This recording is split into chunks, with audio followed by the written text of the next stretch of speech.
whole animals like this when we can grow sausages and burgers from their cells. Within a few years, laboratories not far from this farm in the Netherlands could be growing cultured meat for the table. Not only does it mean meat without slaughter, but it also promises to be better for the environment. Welcome to this week's show on alternative ways to eat meat. Coming up, how long before we eat meat grown in a lab? We visit the Netherlands, where scientists are leading efforts to create the world's first test tube burger. Next, eating insects to save the world. We take a look at the six-legged diet of the future. And finally, a hard sell in Argentina. One man pits the soya bean against the country's love for traditional sources of protein. The idea of growing meat in a lab like this certainly keeps animal rights organisations happy. Environmental groups have also welcomed its green credentials. So why are so many people sceptical at the thought of eating cultured meat? An idea that could help to feed the growing population and reduce the negative impact of conventional livestock.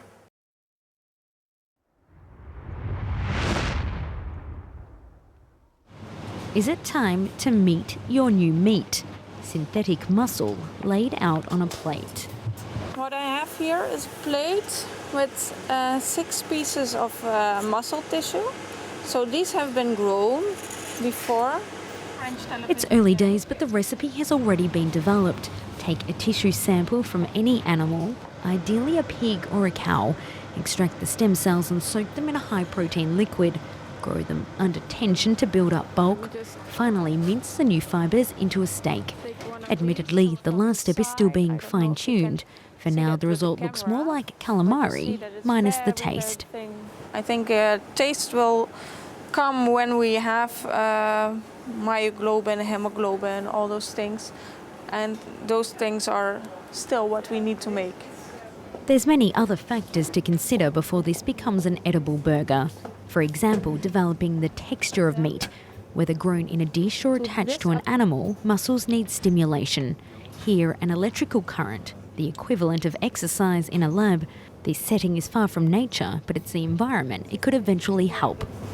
If we go for cultured meat, instead of farming of animals, we can reduce land usage to 1% only what is used now.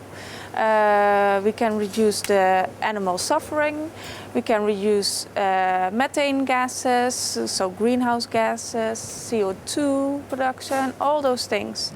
Isabel doesn't eat meat. She would prefer other people didn't either. Her animal rights organisation is behind synthetic meat. It's even put an offer on the table. Peter is offering a reward of $1 million to the first scientist and the first company that is able to put in vitro meat on the market. That means it must also be affordable. The world's first test tube burger could cost more than €200,000, but industrial scale production might see the price plummet to equal or less than that of real meat.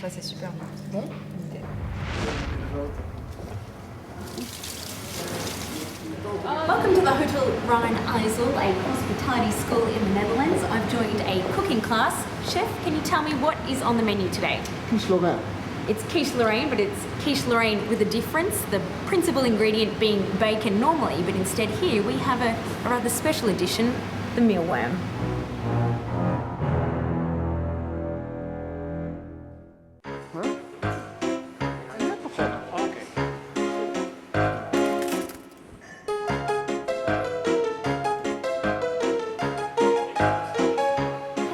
The end product, a rather appetising quiche Lorraine with a grasshopper on top. But while eating insects is not new, there's a growing realisation in Europe that our six-legged friends may need to become an alternative to meat.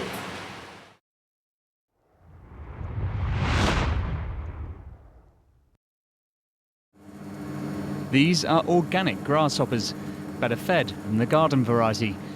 Ruud Meertens has never counted how many, at least tens of thousands are breeding in this small space. Too many pigs in a small room, it's not possible. With insects, it's normal, it's natural. And that's the reason they like it all together. Most of these will be sold as pet food for lizards, iguanas and other animals that like them as a tasty treat. But more recently, there's been a new business: grasshoppers for human consumption. These ones, they are almost ready for eating.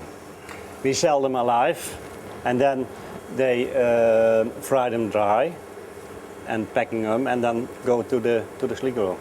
Sligro is a wholesale supermarket here in the Netherlands. We sell a different kind of insects or bugs.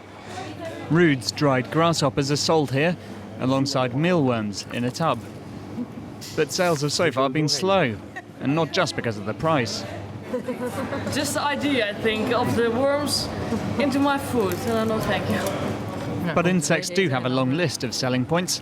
They're high in protein and vitamins, and they're also low in fat.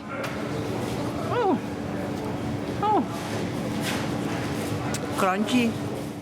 Professor Van House has been promoting insects as a food source for almost 20 years.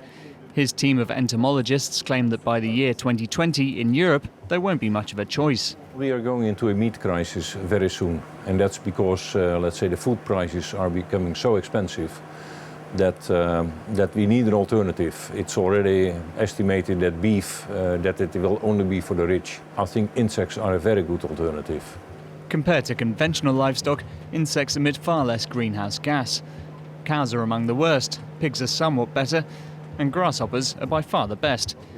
But farming insects has its challenges. Huge amounts of energy are required to maintain the necessary temperature and light. Studies are underway to determine whether some of the environmental benefits could end up being lost. Changing meat-eating habits could be a hard sell in Argentina, one of the most carnivorous places on the planet.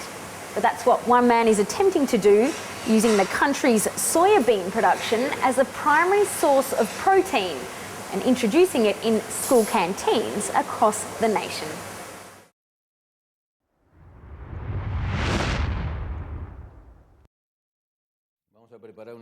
The 2001 Argentine crisis changed Miguel Colombo's life. Previously working at a lingerie firm, he is now overseeing his own groundbreaking business, soy-based food. Farmers in the Argentine Pampa have increasingly moved from cattle to soybean production, but this has not yet been followed by a change in people's eating habits. Untreated soybeans are not naturally digestible by humans, so first he had to invent a way to make them edible. You have to soak them for 10 hours and then cook them for 15 minutes. The cooking temperature has to be around 85 degrees. These are the keys to make the digestion of the soybean easier. 1,000 kilometers away, Andres is following these instructions carefully. 2.5 kilos of beans with 25 liters of water.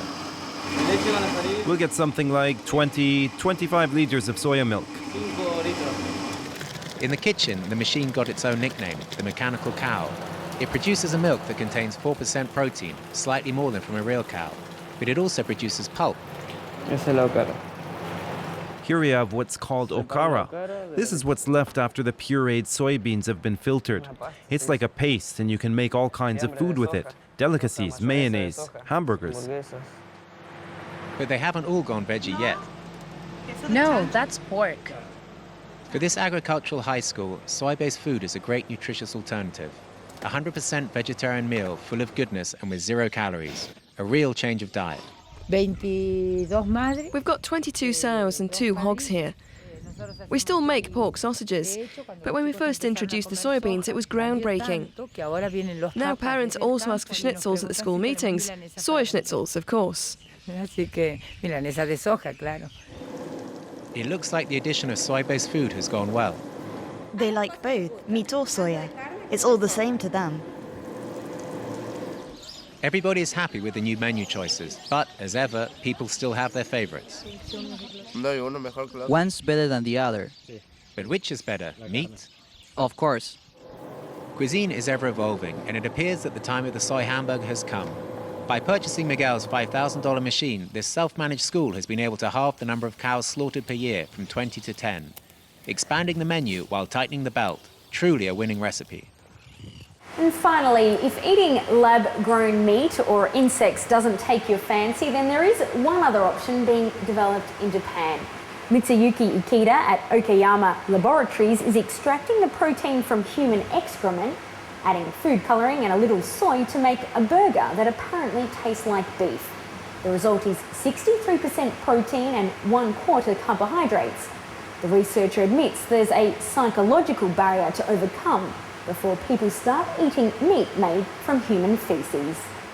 And that's all from us. Thanks for joining us here in the Netherlands, and be sure to stay with us for more environment news next week.